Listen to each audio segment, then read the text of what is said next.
Hey guys, how's it going? I'm just going to show you some quick ways of debugging a program that might not be giving you the sort of output that you're expecting. Firstly, let's have a look at something that we call printf debugging. Now, this is a very simple approach to debugging, but it's quite effective, and usually it's a great first step to see what's going on. So let's have a look at that now. I have this very simple program here. It reads some numbers into an array, then it simply iterates through that array, sums those numbers up, and prints out the value at the end there. So let's go ahead and compile that and see what happens. Okay, no problems there. Now, to make this a little bit quicker, I've created a test file that just contains some numbers. So that's it there.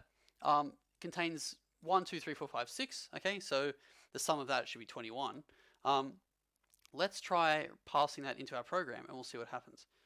So I'm going to do this using file redirection. If you haven't seen this before, then it's very straightforward. All that's happening is we have our program, then we have this file redirection operator here, and then the name of the file that we're directing into our program. So in this case, I'm going to pass debug test1 into some array. Now let's run that and see what happens. Okay, so the result of that is not what we were expecting, a little bit more than 21. So let's go ahead and have a look at what's going on here.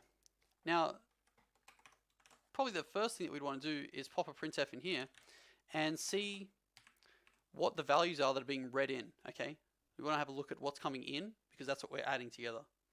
So let's do that now. So one thing I do like to do is make my printf statements quite clear when I'm debugging.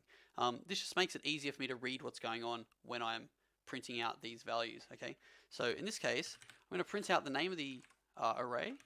I'm going to print out the index of the array that I'm looking at, element, and then finally the value of that element there. Pop a new line in there, don't forget.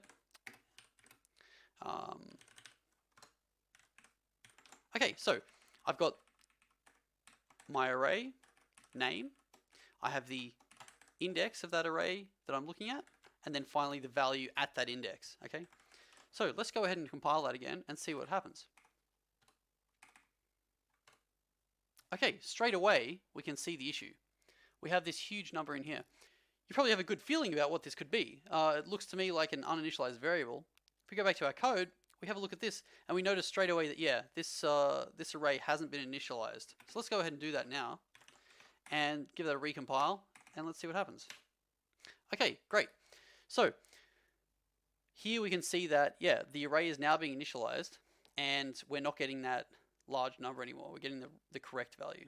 Okay, so hopefully you can see just how quick and effective printf debugging can actually be. All right, guys, that's it. So good luck with your programming.